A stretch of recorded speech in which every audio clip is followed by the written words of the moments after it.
287 রানের টার্গেট ছিল, 287 রানের ব্যাটিং ফ্রেন্ডলি একটা পিচে 287 রান বাংলাদেশ নিতে পারে নাই। আসসালামু আলাইকুম। বাংলাদেশ শ্রীলঙ্কার সাথে ওডিআই সিরিজটাও হেরেছে, যে ফরম্যাটে তারা সব সময় দাবি করে যে তারা নাকি অনেক ভালো, অনেক সেরাদের থেকে সেরা, সবসময় দাবি করে যে আমরা ওডিআই ফরম্যাটের সেরা। আরে ভাই, তোদের ফর্ম, তোদের পারফরমেন্স তোদেরকে সেরা বলে না ভাই। আজকে আসলে মন মেজাজ খুবই খারাপ।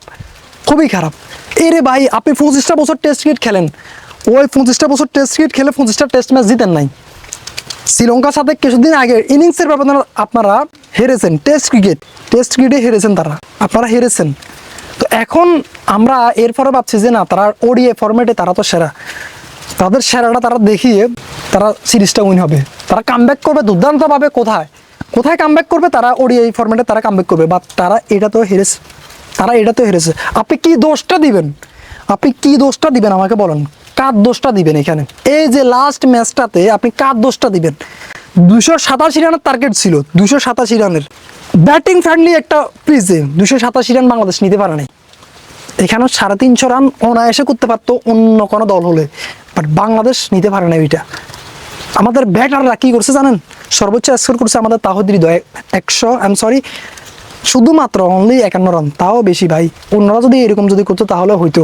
ওনারা কি করছে? আমাদের ইমন 28 নাকি 30 রান নিয়েছে, আমাদের ক্যাপ্টেন অনেকদিন পরে রান পাইছে, 28 রান করেছে, আমাদের তানজিদ হাসান তামিম 27 রান করেছে, 17 রান, এবং তানজিদ সাকিব করেছে 17 রান।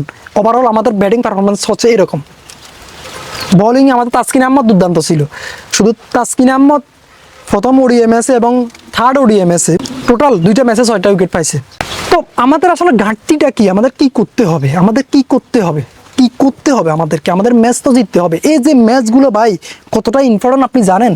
শ্রীলঙ্কার সাথে অনলি একটা ম্যাচ জিতেছে ওডিআই ফরম্যাটে এ সিরিজে। ওই একটা ম্যাচের ফলে বাংলাদেশ 10ম স্থান থেকে নবম স্থানে এসেছে।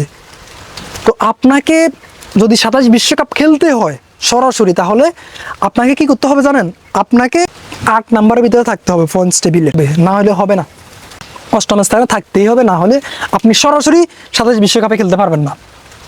তো এই ম্যাচগুলো কিন্তু আপনাকে অনেক সামনের দিকে এগিয়ে নিয়ে আসবে, বাট আপনি যদি এখানে ফেল করেন, শ্রীলঙ্কার মতো দলের সাথে যদি আপনি ফেল করেন, তাহলে 27 বিশ্বকাপ খেলার দরকার নাই, খেলতে আপনি পারবেন না। যখন আপনি কোয়ালিফাইড হবেন না 27 বিশ্বকাপের জন্য, তখন আপনি কোন জায়গায় খেলবেন জানেন? আপনাকে কোয়ালিফাইড হতে হবে 27 বিশ্বকাপের আগে। তখন আপনাকে কয়েকটা ম্যাচ খেলতে দিবে, ওই ম্যাচগুলো আপনি জিতবেন না, আপনারা ওই রকম পারফরমেন্স করতেছেন না, আপনারা ওই রকম প্লেয়ার না ভাই। আপনি কি বলতেছেন ম্যাচ শেষে কি বলতেছেন? প্রেস কনফারেন্সে ক্যাপ্টেন মেহেদী হাসান মিরাজ বলতেছে যে আমরা এখনো শিখতেছি, এই দলটা একদম নতুন। তো আমরা জানি ভাই, শিখতেছি কথাটা আপনার সাথে কতটা পরিচিত। আপনি যদি ক্রিকেট খেলা ভালোবাসেন, নিশ্চয়ই ক্রিকেট খেলা ভালোবাসেন, না হলে এ পর্যন্ত আপনি এই ভিডিওটা দেখতেন না। তো শিখতেছি এই কথাটা বলেই যাচ্ছে ভাই। আমি আমার লাইফে যতদিন পর্যন্ত ক্রিকেট খেলা দেখতেছি, বাংলাদেশের আসলে বড় অ্যাচিভমেন্ট বলতে তেমন কিছু দেখি নাই। চ্যাম্পিয়ন্স ট্রফিতে দেখেছি যে সাকিব আল হাসান এবং মাহমুদুল্লাহ এদের 2টা সেঞ্চুরি, ওইটা ছাড়া আসলে পাওয়ার মতো ওইরকম কিছু দেখি নাই ভাই। ওইটা ভালো লাগছে, এবং ম্যাচটা আমরা আলটিমেটলি জিতেছি। সাকিবের মতো প্লেয়ার এবং মাহমুদুল্লাহর মতো প্লেয়ার দুর্দান্ত 2টা সেঞ্চুরি করেছে। তো ওইটা আসলে অনেক প্রাউডের ব্যাপার ছিল। নিউজিল্যান্ডের মতো দলের সাথে আসলে আমরা ওই ম্যাচটা জিতেছি চ্যাম্পিয়ন্স ট্রফিতে, যেখানে এরপরে নিউজিল্যান্ড টুর্নামেন্ট থেকে আউট হয়ে গিয়েছে। তো ওইটাই আমার দেখা সেরা ছিল, বাট ওভারঅল আর কিছুই ভালো লাগে না। তবে আমার কোশ্চেন হচ্ছে যাবে, এত বছর ক্রিকেট খেলার পরে, এত কিছু ইনভেস্ট করার পরে আপনার প্রতি আপনি কেন এরকম পারফরমেন্স করবেন? এটা কি গরিব ক্রিকেট দল? না ভাই, কিচ্ছু বলার নাই। জানি না কি করবে তারা। সামনে আসতেছে আপনার পাকিস্তান T20 খেলবে 20 তারিখ থেকে 25 তারিখ পর্যন্ত। ওইখানে হয়তো মিরপুরে সবগুলো ম্যাচ হবে, হয়তো বা না হবে। শিডিউল নির্ধারণ করা হয়েছে, 3টা ম্যাচ হবে মিরপুরে, এবং 3টাতেই হয়তো বাংলাদেশ কি করবে, অন্য লেভেলের একটা পিচ তৈরি করবে, যেখানে একদম মনে করেন যে স্পিন দিয়ে ভরাই ফেলবে।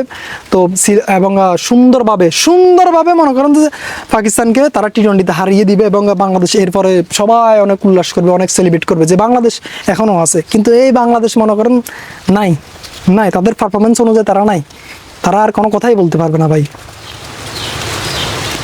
যাই হোক, আর কিছু বলার নাই। আপনারাই বলেন যে এই বাংলাদেশ দিয়ে কী হবে।